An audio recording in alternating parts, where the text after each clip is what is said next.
সামনেই আসতে চলেছে শ্রাবণ মাস, আর এই শ্রাবণ মাস হলো দেবাদিদেব মহাদেবের মাস।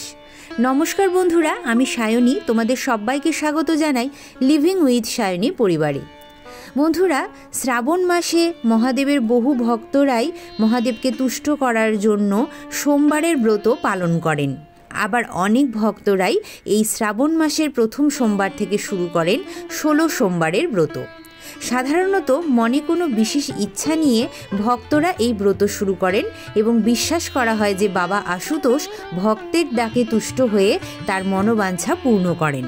নারী পুরুষ উভয়েই এই ব্রত পালন করেন এবং মনে করা হয় 16 সোমবারের ব্রত পালন করলে সংসারের সমস্ত বিপদ থেকে রক্ষা পাওয়া যায় এবং গৃহে সুখ শান্তি সমৃদ্ধি বর্তমান থাকে। তো চলো বন্ধুরা, আর দেরি না করে মূল পর্বে যাওয়া যাক। আশা করছি আজকের ভিডিও থেকে তোমরা একটু হলেও উপকৃত হবে।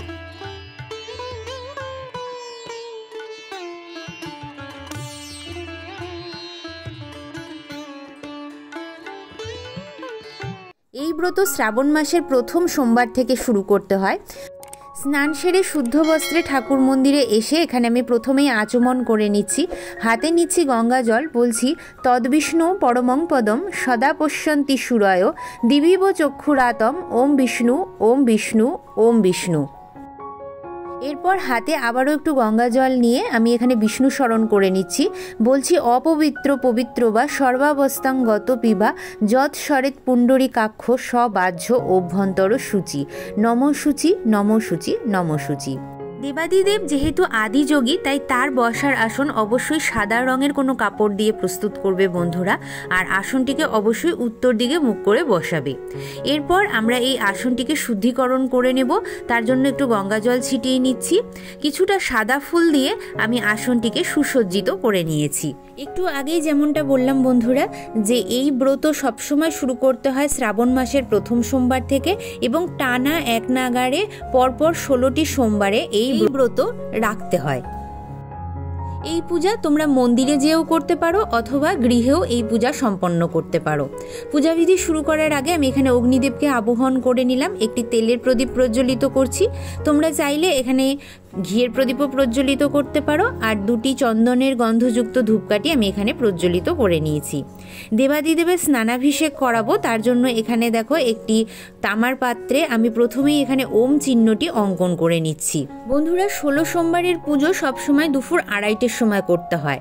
আবার অনেকে সারাদিন নির্জলা উপোস থেকে সন্ধেবেলাতেও এই পুজোটি করে থাকেন।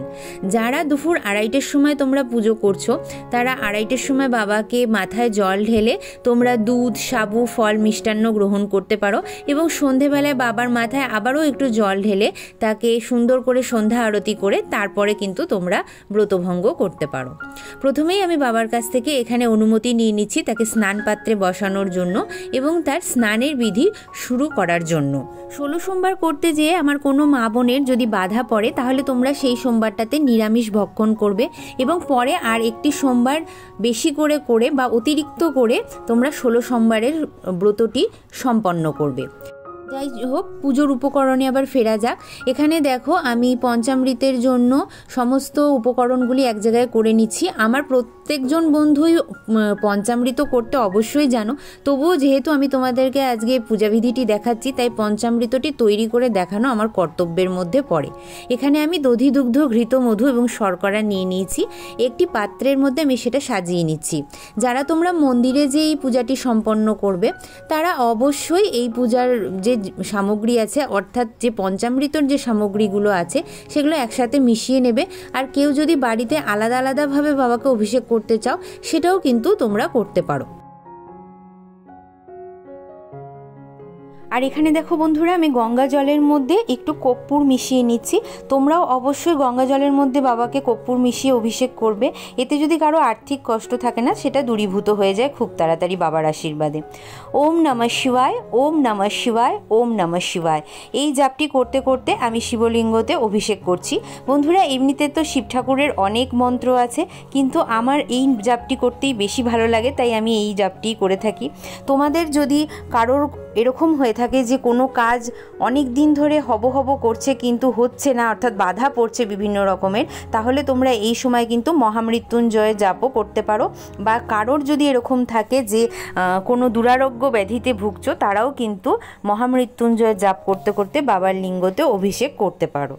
বাবার যে লিঙ্গ আছে তাকে আমি পুনরায় প্রতিষ্ঠিত করে নিলাম। বাবার, তোমরা সবাই জানো গৌরীপদ্মটা উত্তর দিকেই থাকে, উত্তর দিকে মুখ করে বসিয়ে দিয়েছি, বাসুকি গলায় দিয়ে দিলাম। বন্ধুরা, এই সময় তোমরা শ্রাবণ মাসের প্রথম সোমবার একটি বাবাকে উপবীত দিয়ে দেবে, নতুন উপবীতই দেওয়ার চেষ্টা করবে। আমার কাছে যেহেতু বাবার কাছে উপবীত পড়ানোই থাকে, তো সেই জন্য আমি এই উপবীতটাই আবার পড়িয়ে দিচ্ছি। তো এটা কিন্তু যখন তোমার নষ্ট হয়ে যাবে, যে কোনো একটা সোমবার দেখে এই উপবীত তোমাকে পাল্টে ফেলতে হবে। তো এখন আমার কাছে যে উপবীতটা আছে আমি সেটাই পড়িয়ে দিচ্ছি, তোমরা অবশ্যই নতুন উপবীত দেবে। আর শিবলিঙ্গতে আমি অষ্টগন্ধা চন্দন দিয়ে কিন্তু তিলক করে দিয়েছি, তোমরা চাইলে এখানে শ্বেতচন্দনেরও ব্যবহার করতে পারো।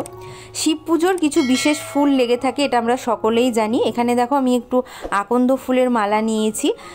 আকন্দ ফুল, ধুতুরা ফুল, এই ছাড়া কিন্তু বাবার পুজো হয় না। আর আমি এখানে ধুতুরা ফুলও জোগাড় করে নিয়েছি, নীলকণ্ঠ ফুল আমি এখানে জোগাড় করেছি, আর কিছু সাদা ফুল জোগাড় করেছি। এছাড়াও বাবার পুজোতে যেটা লাগে সেটা হচ্ছে বিল্লপত্র। বিল্লপত্র ছাড়া কিন্তু বাবার পুজো হয় না, এখানে আমি নিচ্ছি। আর আয়ু বৃদ্ধির জন্য বা অকাল মৃত্যু হরণ করতে তোমরা দুর্বা বাবাকে দিতে পারো। এখানে আমি শ্বেত চন্দন বেটে নিচ্ছি, শ্বেত চন্দন অবশ্যই বেটে নিতে হবে।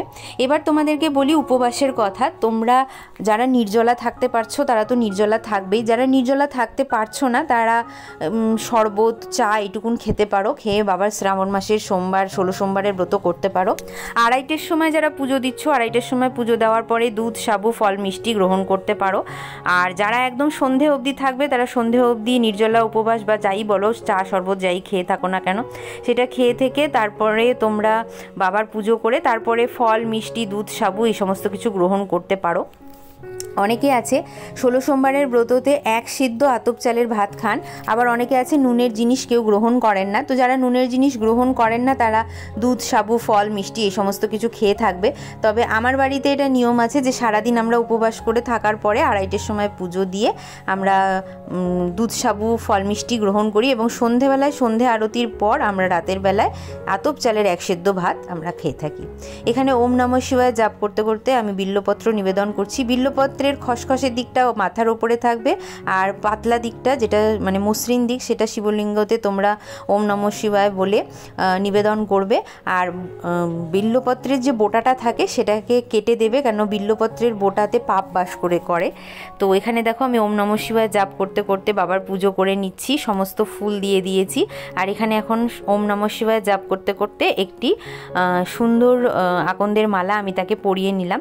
বাবার পুজোতে সবসময় নন্দী মহারাজের পুজো করবে। কোনো বিশেষ মনস্কামনা থাকলে পুজোর পরে নন্দী মহারাজের কানে বলবে, তাতে কিন্তু মনে করা হয় যে সব থেকে দ্রুত তোমার মনস্কামনা পূর্ণ হয়।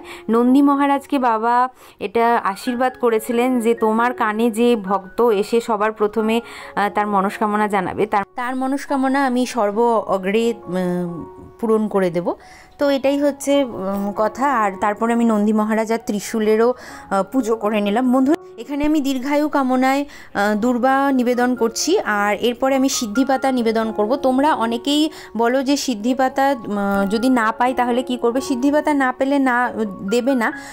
আর ওম নমঃ শিবায় জাপ করতে করতে সবসময় সিদ্ধিপাতা নিবেদন করবে। আর একটা কথা বন্ধুরা, তোমরা অনেকেই হয়তো দেখবে যে পঞ্চামৃততে অনেকে সিদ্ধিপাতা দেন, কিন্তু আমাদের বাড়িতে আমরা এরকমভাবেই মানে শুকনো অবস্থাতেই বাবার লিঙ্গে নিবেদন করি। তো আমার বাড়ির যেটা নিয়ম আমি সেটাই তোমাদের সঙ্গে শেয়ার করছি। আর তারপরে দেখো বাবার ভোগের ব্যবস্থা এখানে আমি করে নিচ্ছি। এখানে আমি আজকে মরশুমি 3 রকমের ফল দিচ্ছি, যদিও শ্রীফলটা বাবার মূল ফল বলা হয়, কিন্তু আমাদের এখানে শ্রাবণ মাস ছাড়া বা ফাল্গুন মাস ছাড়া শ্রীফলটা পাওয়া যায় না। আর এখন যেহেতু শ্রাবণ মাস না, তো আমি শ্রীফলটা পাইনি। এখানে আমি মরশুমি 3 রকমের ফল নিলাম। আর তোমরা যারা মন্দিরে যাচ্ছ তারা অবশ্যই এরকম গোটা ফল ওখানে নিবেদন করে দিয়ে আসবে। আর বাড়িতেও যারা পুজো দিচ্ছ তারাও কিন্তু গোটা ফল নিবেদন করবে। গোটা ফল নিবেদন করা অত্যন্তই ভালো একটা জিনিস। আর গোটা ফল যখন নিবেদন করছো না, নিবেদনের পরের দিন এটা কোনো ব্রাহ্মণ বা সধবা বা কোনো বালককে এটা তুমি দান করে দেবে, কেন কাউকে উৎসর্গ করা কোনো জিনিস নিজে ভোগ হিসেবে গ্রহণ গ্রহণ করতে হয় না। আর এখানে দেখো আমি একটু মিষ্টান্ন নিয়ে নিচ্ছি। এই মিষ্টান্নটা তুমি গ্রহণ করতে পারো, বা কুচিয়ে কোনো ফল যদি তুমি দাও বাবাকে, সেটা তুমি অবশ্যই গ্রহণ করতে পারো ভোগ হিসাবে। আর যারা মন্দিরে যাবে তাদের ক্ষেত্রে কুচিয়ে ফলটা নিয়ে যাওয়া একটু চাপের, তো তারা নিয়ে যাবে না। আর এখানে আমি দেখো মিছরি দিচ্ছি, কারণ মিছরি বাবার অত্যন্ত প্রিয় একটি ভোগ। তো তোমরাও চেষ্টা করবে যে 16 সোমবারের অন্তত যেদিন প্রথম সোমবার শুরু করছো সেদিন একটু মিছরি বাবাকে দেওয়ার।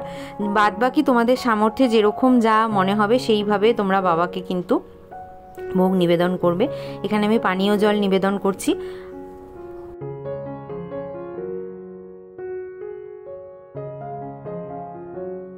তারপরে আমি দেখো বিল্লপত্র দিয়ে বাবার ভোগ নিবেদন করে দিলাম। তোমাদের কাছে যদি বিল্লপত্র কম থাকে তাহলে তোমরা ফুল দিয়েও বাবার ভোগ নিবেদন করতে পারো। বাবার আরতিতে অবশ্যই ধূপ রাখবে বন্ধুরা, কেন ধূপের ধোঁয়া বাবার ভীষণ প্রিয়। তাই সাবেকি পদ্ধতিতে এখানে আমি জ্বালাচ্ছি। তোমরা যারা হয়তো মন্দিরে যেয়ে পুজো করবে, সাবেকি পদ্ধতিতে তোমরা ধূপটা প্রজ্বলিত করতে পারছো না, তারা ইনস্ট্যান্ট ধূপ নিয়ে নেবে। আর যারা মন্দিরে যাবে তাদের জন্য তো অবশ্যই ইনস্ট্যান্ট ধূপটাই এখন বেশি ভালো।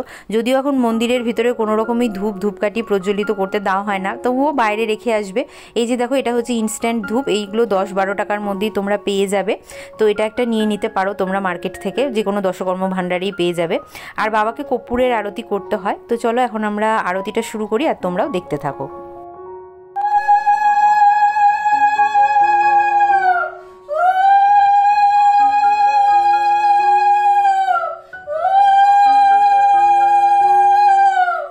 আচ্ছা, তোমরা অনেকেই বলো যে বাবার পুজোতে শঙ্খ বাজানো উচিত না, কিন্তু আমি বলবো যে আমার বাড়িতে শঙ্খ বাজানো হয়। শঙ্খচূড় বাবার অবতার ছিলেন এবং বাবা তাকে মোক্ষ লাভ করিয়েছিলেন, এবং মোক্ষ লাভ করার পরে কিন্তু বাবার মধ্যেই তিনি বিলীন হয়েছিলেন। তো এটার থেকে কখনো এটা প্রমাণ হয় না যে বাবার পুজোতে শঙ্খ বাজানো যায় না। তো আমি সেই জন্য আমার পুজোতে শঙ্খ বাজাই।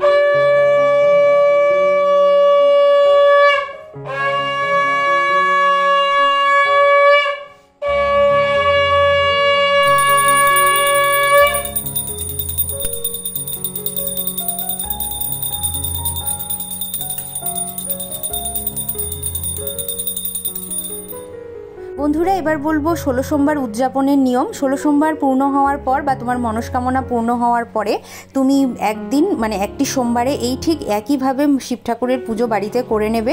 তারপরে কোনো ব্রাহ্মণ বা কোনো বালককে 5টি ফল, 5টি মিষ্টি এবং তার সাথে সাথে কিছু ভোজ্য দিতে পারো। আর বাবার নামে তোমরা একটা ধুতিও উৎসর্গ করে সেই ব্রাহ্মণকে দিতে পারো, বা কোনো শিশুকেও দিতে পারো। তোমার যেরকম সামর্থ্য তুমি সেইভাবেই বাবার উদযাপনের পূজাবিধি করবে। তো চলো বন্ধুরা, এই ছিল আমার 16 সোমবারের পূজাবিধি। কেমন লাগলো অতি অবশ্যই আমাকে লিখে জানিও। ভিডিওটি ভালো লাগলে লাইক শেয়ার করতে ভুলো না। যারা আজকে আমাকে নতুন দেখছো তারা আমার চ্যানেলটিকে সাবস্ক্রাইব করতে ভুলো না, আর ফেসবুক থেকে দেখলে পেজটিকে ফলো করতে ভুলো না। চলো বন্ধুরা, আজকের মতন এখানেই শেষ করছি। দেখা হবে আবারও একটা সুন্দর পূজাবিধির সঙ্গে। ততক্ষণের জন্য তোমরা সবাই খুব ভালো থেকো, সুস্থ থেকো। মহাদেবের কাছে কামনা করি আমার সমস্ত বন্ধুর সমস্ত মনস্কামনা পূর্ণ হোক।